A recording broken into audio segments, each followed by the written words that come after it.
જય માતાજી મિત્રો બધાને મિત્રો અમે આજે ગયા હતા ફરવા મિત્રો દીવમાં દરિયા કિનારે મિત્રો જો અહીંયા ગંગેશ્વર મહાદેવનું મંદિર છે મિત્રો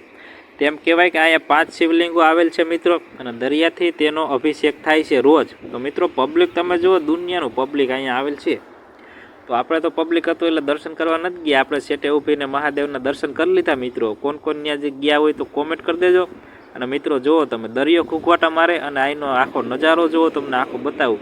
વિડીયોમાં નવા હોય તો ચેનલને સબસ્ક્રાઈબ કરી લેજો અને ફેસબુકમાં જોતા હોય તો ફોલો કરી લેજો જુઓ મિત્રો ગંગેશ્વર મહાદેવનું મંદિર 5 શિવલિંગોની આવેલ છે નાનેથી મોટી મિત્રો જુઓ તમે પબ્લિક જુઓ ખાલી ફરવા દુનિયાના માણસો આવ્યા હતા ફરવા બધાય અને આપણે પણ ગયા હતા ફરવા નીકળી ગયા હતા અને મહાદેવના દર્શન કર્યા મિત્રો સરસ મજાના પબ્લિક તમે જુઓ તો ગાંડું પબ્લિક અને રોજ દરિયાના પાણીથી મિત્રો શિવલિંગનો અભિષેક થતો હતો અને તે દ્રશ્ય તમે જુઓ મિત્રો કાંઈ ઘટે જ નહીં તમને દિલને એકદમ આનંદ આવી જાય જુઓ દરિયો એકદમ ઘૂઘવાટા મારતો હતો અને શિવલિંગોના મિત્રો 5 શિવલિંગના દર્શન જો જાઓ ને તો ભૂલતા નહીં ગંગેશ્વર મહાદેવનું મંદિર દીવમાં।